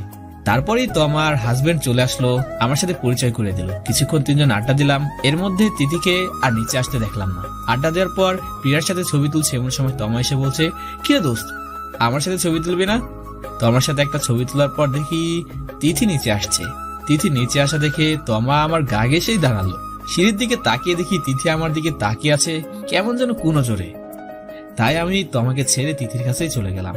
তিথি একটা ছবির জন্য রিকোয়েস্ট করতে আমি রাজি হয়ে গেলাম। আমি প্রিয়া আর প্রিয়ার বরকে মাঝে রেখে কিছু ছবি তুলে নিলাম। তারপর তিথি চলে যেতে চাইলো, কিন্তু সবাই আমাদেরকে কাপল ছবি তোলার জন্য অনুরোধ করলো। যেহেতু সবাই অনুরোধ করলো, তাই তিথি আর না করতেই পারলো না। ছবি তোলার সময় তিথি আমার থেকে 1 ফুট দূরে দাঁড়িয়ে আছে, তাই ফটোগ্রাফার ছবি তোলা বাদ দিয়ে আমাদেরকে আরো কাছে দাঁড়াতে বললো। তিথি আমার কাছে সরে আসলো, কিন্তু এখন আমাদের মাঝে অনেক দূরত্ব ছিল। আমাদেরকে এভাবে দাঁড়ানো দেখে প্রিয়ার একটা বান্ধবী তিথিকে ধাক্কা মেরে দিল। তিথি সোজা আমার বুকে চলে আসলো। ঠিক তখনই ফটোগ্রাফার আমাদের ক্যামেরা বন্দি করে নিল। আমাদের এই অবস্থা দেখে আশেপাশে সবাই হাসাহাসি করছে। তিথি লজ্জা পেয়ে দৌড়ে নিজের রুমে চলে গেল। নিজের রুমে গিয়ে থালা বাসন কাঁচ এগুলো ভাঙতে লাগলো। ভাঙতে ভাঙতে একটা চাকু আমার বুকের দিকে ছুঁড়ে মারলো। আমার গলায় লেগে কেটে পড়ে গেল মাথা আলাদা হয়ে। আমি প্রিয়াকে গাড়িতে উঠিয়ে দিয়ে প্রিয়ার বাবা মার কাছ থেকে বিদায় নিই। তিথিকে নিয়ে বাড়ির উদ্দেশ্যে রওনা দিলাম। গাড়িতে উঠতেই তিথি ঘুমিয়ে গেল। ওর মাথা বারবার আমার কাঁধে চলে আসছে। আমি কয়েকবার সরিয়ে দিলাম, কিন্তু তাও আমার কাঁধে চলে আসছে। তাই আমি আর সরানোর ব্যর্থ চেষ্টা করলামই না। রাত 10টার সময় আমরা সবাই চলে আসলাম, কিন্তু তিথি তখনও কাঁধে ভর করে ঘুমাচ্ছে। তাই আমি আর ডাকলাম না, বসে থাকলাম। মানুষ যে এত সুন্দর করে ঘুমাতে পারে তা আমি প্রথমবার দেখলাম। কি যে অপরূপ লাগছে বলেই বোঝাতে পারবো না। কিছুক্ষণ ঘুমানোর পর ঘুম ভেঙে গেল। আমার কাঁধ থেকে মাথা সরিয়ে চোখ মুছতে মুছতে বলছে, আমি বললাম আমরা সবাই চলে আসছি, তুমি এতক্ষণ ঘুমিয়েছিলে। গাড়ি থেকে নেমে বাড়ি কলিং বেল বাজাতেই আম্মু এসে দরজায় খুলে দিল। রুমে ঢুকতে দেখি সবাই কাঁদছে। ছোট বোনকে জিজ্ঞাসা করলাম, কিন্তু কিছু বলছে না। আম্মুকে জিজ্ঞাসা করলাম, কিন্তু সেও কিছু বলছে না। বাড়িতে সবাই আছে, শুধু আব্বু নেই। আমাদের বাড়ির কাজের লোক করিম চাচাও দেখছি কাঁদছে। আমি করিম চাচাকে জিজ্ঞাসা করলাম, কিন্তু কিছু বলছে না। আম্মুর কাছে গিয়ে দেখি আম্মু পাথরের মতো হয়ে গিয়েছে, কোনো কথাই বলছে না। আমি বুঝতে পারছি না কি হলো, সবাই এমন করছে কেন। আমি ফোন ফেলে দিয়ে সবার কাছে জিজ্ঞাসা করলাম, আমার আব্বু কোথায়, কিন্তু কেউ আমার প্রশ্নের জবাব দিচ্ছে না। আকাশ, তোমার জন্য একটা দুঃসংবাদ আছে। দুঃসংবাদ মানে? আমার আব্বু কোথায়? তোমার বাবা যেই গাড়িতে যাচ্ছিল সেই গাড়িটা পাহাড়ি রাস্তায় ছিল। গাড়িটি পাহাড় থেকে খাদে পড়ে যায়। তারপর তোমার বাবাকে হসপিটালে নেওয়া হয়, কিন্তু হসপিটালে নেওয়ার পরও কোনো লাভ হয়নি। তারপর তোমার বাবা মারা যায়। এখন মনে হচ্ছে আমার মাথায় আকাশ ভেঙে পড়েছে। আমি কথা বলার শক্তি হারিয়ে ফেলেছি। আমি চোখ দিয়ে ভালোভাবে দেখার ক্ষমতা হারিয়ে ফেলেছি। যা দেখছি সব ঘোলা। বাড়িতে কেউ কাউকে সান্ত্বনা দেওয়ার মতো নাই। কেউ কাঁদছে, কেউ বা শোকে পাথর হয়ে গেছে। আমি অনেক কষ্ট করে মা ছোট বোনকে খুঁজে বের করলাম। এদের জোরে ধরে আমিও কান্না করেই যাচ্ছি, কিন্তু আম্মু কোনো কথা বলছে না, কেমন যেন শোকে পাথর হয়ে আছে। আমার শাশুড়ি আমার কাছে দাদা দাদির খবর জানতে চাইলাম। বললো দাদা দাদি এই খবর নাকি জানে না, তারা ঘুমিয়ে পড়েছে। আমার পাশে দেখি তিথিও কাছে। বাড়িতে এমন কেউ নেই যে আমাদের সান্ত্বনা দেবে। কিছুক্ষণ পর খবর পেয়ে আমার বন্ধুরা চলে আসলো। আমার বন্ধুরা আমাকে সহ পরিবারকে সান্ত্বনা দেওয়ার চেষ্টা করতে লাগলো। অনেক বলেছে আব্বু চিরদিন বেঁচে থাকবে না, কিন্তু আমি আমার চোখের পানি কিছুতে আটকাতে পারছি না। পাহাড়ি ঝর্ণার মতো অনবরত ঝরেই চলেছে। দেখতে দেখতে কখন যে সকাল হয়ে গেল আমি নিজেও বুঝতে পারলাম না। সকাল হতে আব্বুকে আনা হলো। দাদা দাদি ঘুম থেকে উঠে আব্বুকে দেখে কেমন যেন করছে। বয়স্ক গলার ভারী কান্নার ধ্বনি আমার হৃদয় চিরে যাচ্ছে।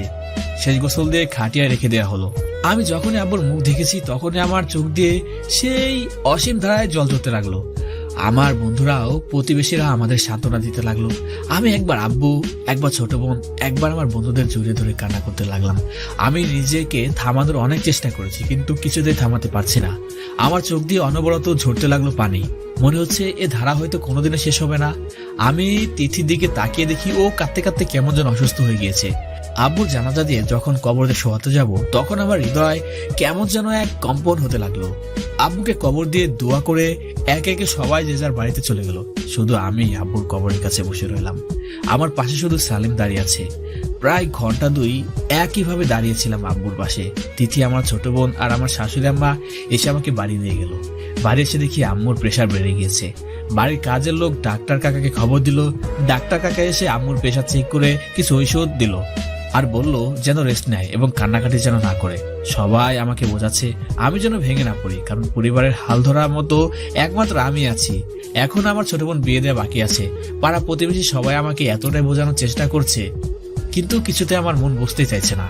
আব্বুর শোক যেন কাটছে না। সবাই কেমন মনমরা হয়ে আছে, কারো মুখে হাসি নেই। সবার এমন অবস্থা দেখে আমি বুকে পাথর রেখে পরিবারের হাল ধরার চেষ্টা করলাম। কিছুদিন পরে মোটামুটি সবকিছু ঠিকঠাক হয়ে গেল। আমার ফাইনাল ইয়ারের পরীক্ষাও শেষ হয়ে গেল। বাবা চলে যাওয়ার কিছুদিন পর তিথি ওর আম্মুর সাথে গ্রামে চলে গিয়েছিল। মাঝে মাঝে ফোনে একটু কথা হতো, এই আর কি ভালো মন্দ জিজ্ঞাসা করতাম। এখন আমি নিয়মিত অফিস করি। আস্তে আস্তে বাবার অফিসে সবকিছু আমি নিজেই বুঝে নিয়েছি। মোটামুটি কাজও করতে পারি। ম্যানেজার কাকা আমাকে সবকিছু বুঝিয়ে দেয়। বাবার মৃত্যুর পর ম্যানেজার কাকা আমাদের অনেক সাহায্য করেছে। তিনি সবসময় আমাদের পাশে ছিলেন। অফিস থেকে বাসায় ফিরে ফ্রেশ হয়ে খেতে বসেছি। মা খাবার বেড়ে দিচ্ছে। তখন ছোট বোন বলছে, ভাইয়া ভাবিকে নিয়ে আয়। আর কতদিন গ্রামে থাকবে? এভাবে থাকলে মানুষ খারাপ ভাববে। তাছাড়া তুই অফিসে চলে যাস, আমি কলেজে চলে যাই। আম্মু বাসায় একা থাকে। আম্মুর বুঝি খারাপ লাগে না বল? একই সাথে আম্মু তিথিকে বাসায় নিয়ে আসতে বলল। তাই আমি না করতে পারলাম না। কিন্তু আমি কিভাবে যাব কিছু বুঝতে পারছি না। আমি তো সেই দিন শেষ আবদারটুকু করে ফেলেছি যে এখন আমি কি বলবো কিছুই বুঝতে পারছি না। আম্মু আর বোনকে কি করে খুশি করব, এই চিন্তায় আমার রাতে ঘুমে আসছে না। তাই বাসা থেকে চুরি করে বের হয়ে আব্বুর কবরস্থানে চলে গেলাম। প্রথমে জিয়ারত করে চোখে অশ্রু ফেলে নিজেকে হালকা করে নিলাম। আব্বুর সাথে কিছু সময় কাটানোর পর রুমে এসে ঘুমানোর চেষ্টা করলাম, কিন্তু ঘুমাতেই পারলাম না। আমার চোখ যে কথাই শোনে না। এভাবে সকাল হয়ে গেল। সকালে আম্মু আর বোন একসাথে আমার রুমে এসে বলেছে আজকে আমাকে গ্রামে যেতে হবে। আমি বললাম তোমাদের একা ফেলে আমি কি করে যাই বলো? তখন আম্মু বলছে, তোর ম্যানেজার কাকা তো আছে, আমাদের কোনো সমস্যা হবে না বাবা। তুই যা, আমার বৌমাকে নিয়ে আয়। ড্রাইভার কাকার কাছ থেকে গাড়ির চাবি নিয়ে গ্রামের উদ্দেশ্যে রওনা দিলাম। আমি গাড়ি চালাচ্ছি, কিন্তু ড্রাইভিং এ কোনো মন নেই। দুপুর পর গ্রামে এসে পৌঁছালাম। আমি যে গ্রামে আসছি এটা আমি আগে তিথিকে জানাই। গাড়ি পার্ক করে তিথিদের বাড়ি যেতেই তিথি আমাকে দেখে অবাক হয়ে গেল। আমাকে দেখে সবাই কেমন যেন ব্যস্ত হয়ে উঠল। শ্বশুর শাশুড়ি আমাকে সামনে পেতেই পায়ে হাত দিয়ে সালাম নিলাম। ভালো মন্দ জিজ্ঞাসা করে ওয়াশরুম কোথায় জানতে চাইলাম। তিথি আমাকে ওয়াশরুম দেখিয়ে দিল। আমি ওয়াশরুম থেকে ফ্রেশ হয়ে কিছুটা হালকা নাস্তা করে তিথির রুমে চলে গেলাম। অনেকটা রাস্তা ড্রাইভিং করছি, তাই ক্লান্তি অনুভব করছি। তাই বিছানায় শুয়ে পড়লাম। কিছুক্ষণের মধ্যে ঘুমও এসে গেল। বিকালে ঘুম থেকে উঠে তিথির গ্রামের বান্ধবীদের সাথে মেঠো রাস্তায় হাঁটতে বের হলাম। অনেকদিন পর একটু হাঁটাহাঁটি করলাম, কিন্তু তিথির একটা বান্ধবীকে আমার চরমভাবে ভালো লেগে গেল। বাবা মৃত্যুর পর হাসি কি জিনিস সেটা আমি ভুলেই গিয়েছিলাম। আজকে একটু প্রাণ খুলে আসলাম। যখনই আব্বুর কথা মনে পড়ে তখনই বুকের ভিতরে ব্যথাটা জেগে ওঠে। বিকালে আড্ডা শেষ করে রুমে এসে বসে একা একা ফোন টিপছি আর ভাবছি তিথির কথা ফোন করে বলবো। আমার সাহস হয়ে উঠছে না। রাতে খাবার শেষে আমি বিছানায় শুয়েছি। তিথি ওয়াশরুমে গেল দেখলাম। কিছুক্ষণ পরে ওয়াশরুম থেকে দৌড়ে বেরিয়ে এসে আমাকে জড়িয়ে ধরলো। ঠিক কি হলো আমি বুঝতে পারলাম না। আমি ওকে ছাড়ানোর চেষ্টা করছি, কিন্তু তখনও শক্ত করে আমাকে ধরে আছে। আমি ছাড়াতে পারছি না। কয়েক মিনিট এভাবে থাকার পর ও নিজে আমাকে ছেড়ে দেয়। আমি প্রশ্ন করলাম, তুমি এমন করলে কেন? ও বলল, আমি ওয়াশরুমে আসলা দেখছি, এই ভয় পেয়ে গিয়েছিলাম। ও আমাকে ছেড়ে বিছানায় গিয়ে শুয়ে পড়লো। আমি বিছানা থেকে বালিশ নিতে যাব, এমন সময় বলছে, আপনি উপরে ঘুমান, তোমার কোনো সমস্যা হবে না? তিথি জবাব দিল, আমার কোনো সমস্যা হবে না, মাঝে কোলবালিশ দিয়ে নিয়েন। আর আপনার তো ঠান্ডা লেগেছে দেখছি, তাই বললাম। অনেকটা পথ গাড়ি চালিয়ে আসছি তো তাই একটু ঠান্ডা লেগেছে। ও নিয়ে তুমি ভেবো না, ঠিক হয়ে যাবে। এই বলে আমি বিছানার এক কোণে শুয়ে পড়লাম। আমি ফোনটি নিয়ে বঙ্গ টিভি ইউটিউব চ্যানেলে ভিডিওগুলো দেখছি। এমন সময় আমিনুর SMS দিল, হাই।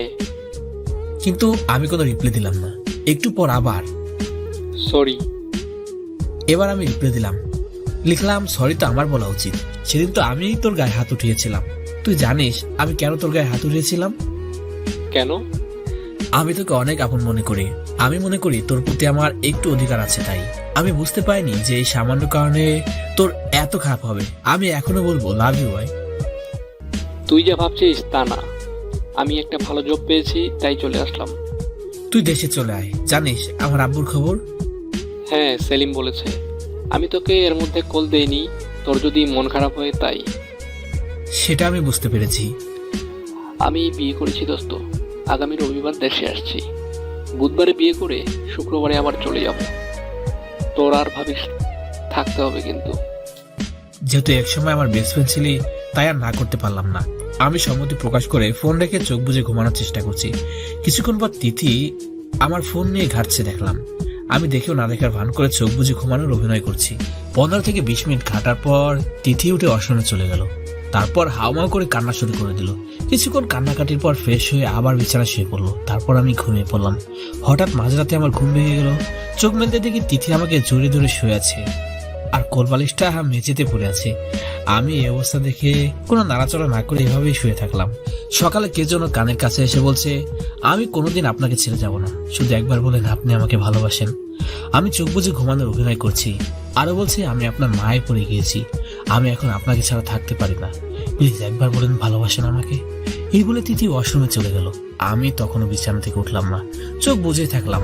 সবকিছু শুনেও না শোনার ভান করলাম। কিছুক্ষণ পর বিছানা থেকে ওঠার চেষ্টা করলাম, কিন্তু উঠতেই পারলাম না। শরীরের ভেতর কেমন যেন ব্যথা অনুভব করলাম। শরীরে এত ব্যথা যে আমি উঠতে পারছি না। তিথি ওয়াশরুম থেকে বেরিয়ে এসে আমাকে বলছে, আপনি উঠবেন না? আপনার শরীরে প্রচন্ড জ্বর। আমি ডাক্তার কাকাকে খবর দিয়েছি, উনি কিছুক্ষণের মধ্যে চলে আসবেন। ডাক্তার কাকা এসে আমার জ্বর মেপে দেখলো 102 ডিগ্রি জ্বর। ডাক্তার কাকা কিছু ওষুধ দিয়ে গেল আর বলল মাথায় ঘন ঘন পানি দিতে। সকালে নাস্তা করে ওষুধ খেয়ে নিলাম, কিন্তু জ্বর কমছে না। এভাবে দিন কেটে গেল। আমি এরকম অজ্ঞান হয়েছিলাম সারাদিন। পরদিন সকালে ঘুম থেকে উঠে দেখি শরীরে আর জ্বর নেই, মাথায় জলপট্টি দেওয়া আছে। আমার মাথার পাশে তিথি ঘুমিয়ে আছে। তাহলে তিথি সারা রাত আমার মাথায় জলপট্টি দিয়েছে? কিন্তু ও তো আমাকে যা ভাবছি তখনই বাড়ি থেকে আম্মুর ফোন। আম্মু বলল, এখন কেমন আছিস বাবা, তোর শরীর ঠিক হয়েছে? আমি আম্মুকে বললাম, এখন আমার শরীর ভালো আছে আর আমি বিকালে বাড়ি চলে আসছি। আম্মু বলছে, আমার বৌমা আসতে তো। আমি কিছু না বলে ফোন কেটে দিলাম। আমি এখনো তিথিকে বলি নাই যে আমি ওকে নিতে আসছি, কিন্তু গত রাতের ঘটনার পর আমি ওকে বলার অনেকটা সাহস পেয়ে গিয়েছি। কিন্তু আবার ভাবছি, গত রাতে কি আমি স্বপ্ন দেখেছি?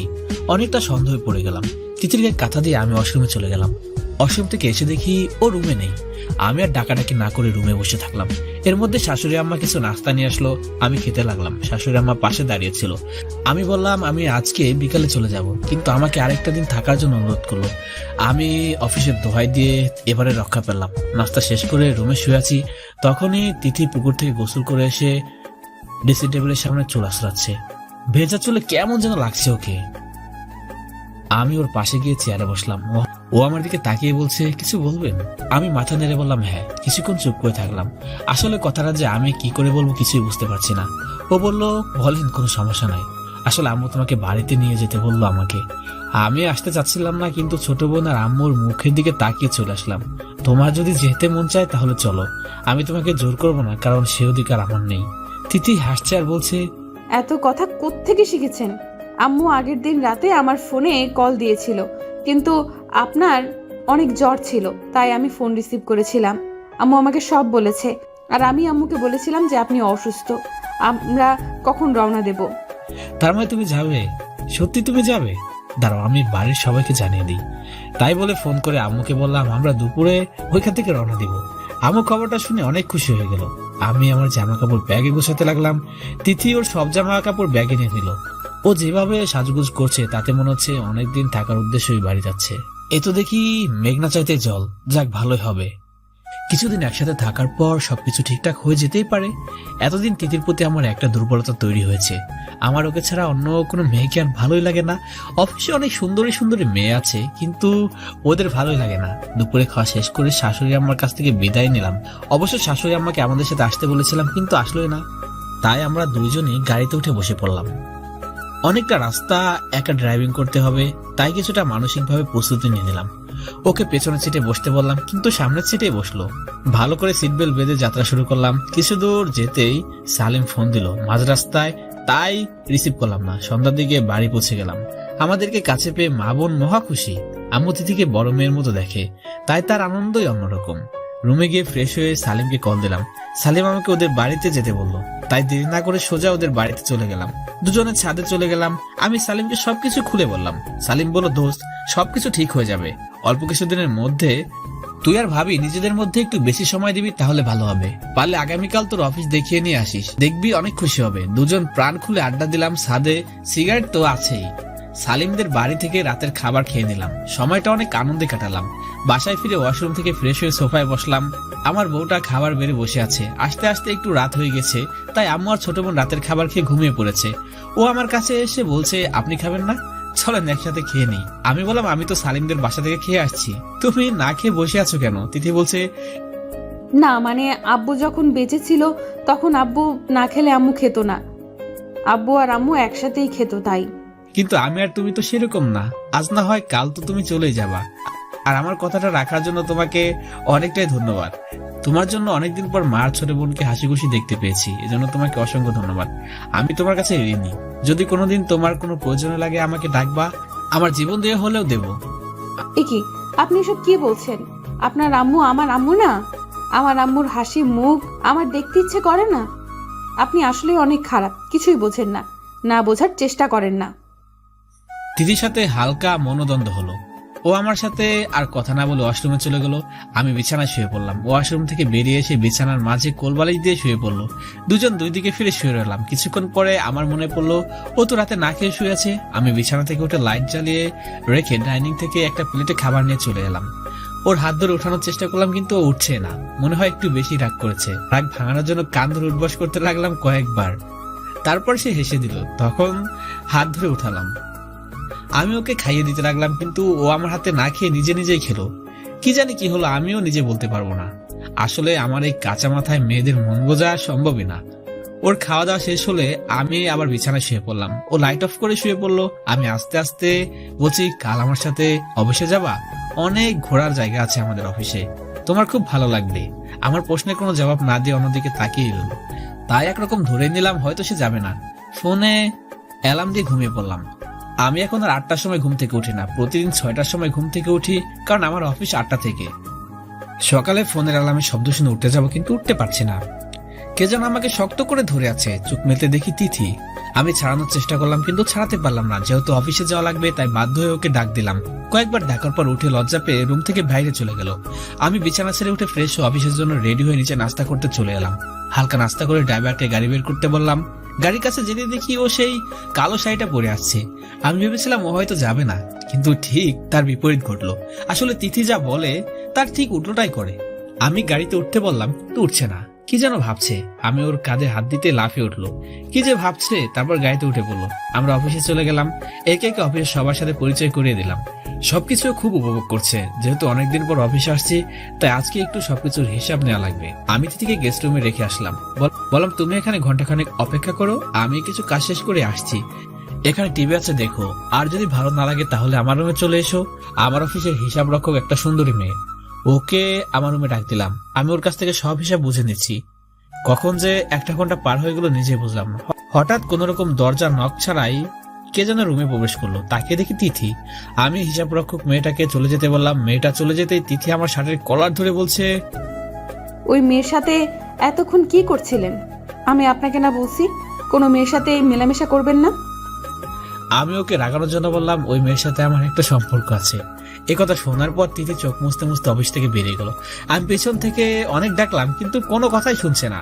আমি একরকম বাধ্য হয়ে ওর পেছনে পেছনে যেতে লাগলাম। অফিসের কর্মচারীরা আমার অবস্থা দেখে হাসাহাসি করছে।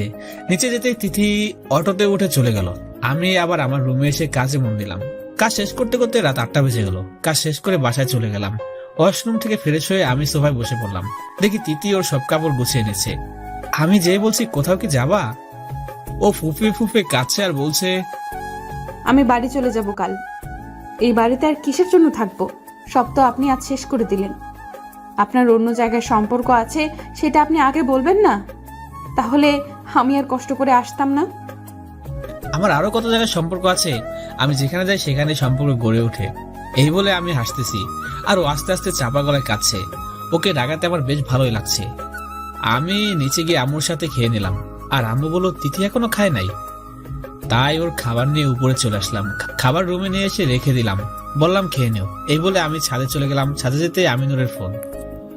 দোস্ত, আমি দেশে চলে আসছি, কাল আমার বিয়ে, তুই আর ভাবি চলে আসিস প্লিজ। আমি বেশি কিছু না বলে ফোনটা কেটে দিলাম। আমি একা একা ছাদে বসে আছি, এমন সময় তিথি এসে আমার পাশে বসে পড়লো আর বলছে, ওই মেয়ের সাথে সত্যিই আপনার কিছু আছে? আমি বললাম হ্যাঁ। আমার হ্যাঁসূচক বাক্য শুনতে আরো কেঁদে দিল। আমি এখন বুঝতে পারছি যে তিথি আমাকে ভালোবেসে ফেলেছে, কিন্তু এত শীঘ্রই সবকিছু ঠিকঠাক করতে ইচ্ছা করছে না। ওকে কাঁদাতে ভালোই লাগছে, কিন্তু পাগলিটা ধরা দিচ্ছে না, নিজেকে খুব চালাক ভাবে। আমি বললাম, আচ্ছা তুমি কাঁদছো কেন? তুমি আমাকে ভালোবাসো না তো? আর তুমি তো কিছুদিন পর চলে যাবে, এত মায়া বাড়িয়ে লাভ আছে কি বলো? এই বলে আমি নিচে চলে গেলাম। মেঝেতে একটা চাদর পেতে বালিশ নিয়ে নিচে শুয়ে পড়লাম। তিথি রুমে এসে আমার ফোনে ঘাটাঘাটি করছে, দেখলাম কিন্তু কিছু বললাম না। তারপর আমার পাশে শুয়ে পড়লো, আমাকে জোরে ধরে ঘুমিয়ে গেল। আমি ঘুমিয়ে গেলাম। সকালে ঘুম থেকে উঠে দেখি আমার পাশেও নেই, বিছানায় ঘুমিয়ে আছে। নিজেকে খুব চালাক মনে করে আমি ঘুম থেকে উঠে রেডি অফিসে চলে গেলাম। আজ কোনো মতে বেশের আমিনুর বিয়ের ফাংশনে চলে গেলাম। তিথিকে নিলাম না, এসব দেখে যদি ওর খারাপ লাগে তাই ওকে আনলাম না। আমিনুর আমার কাছে কয়েকবার শুনেছে আমি বলছি ও অসুস্থ, তাই আর কিছু বলে নাই। আমিনুর বিয়েতে এসে আমি পুরাই অবাক। আমার ভার্সিটির বান্ধবীর সাথে আমিনুর বিয়ে হচ্ছে। আমি বৈশাখীকে জিজ্ঞাসা করলাম, কি রে হারামি, কবে থেকে এসব শুরু করছিলি? আমাকে তো বললি না। আমার বান্ধবী লজ্জা পেয়েছে, মুখ লাল হয়ে গেছে, কোনো কথাই বলছে না। খাওয়া দাওয়া শেষ করে ওদের সাথে কিছু সময় কাটিয়ে সবাই বাসায় চলে আসলাম। রুমের ভিতরে প্রবেশ করে দেখি তিথি ঘুমিয়ে আছে। ওর মুখের উপর একটা মশা বসে আছে। ওর পরিষ্কার মুখটায় দাগ লাগিয়ে দিবে আমি আস্তে আস্তে করে একটা থাপ্পড় দিলাম। সাথে সাথে তিথি ঘুম থেকে উঠে পড়লো।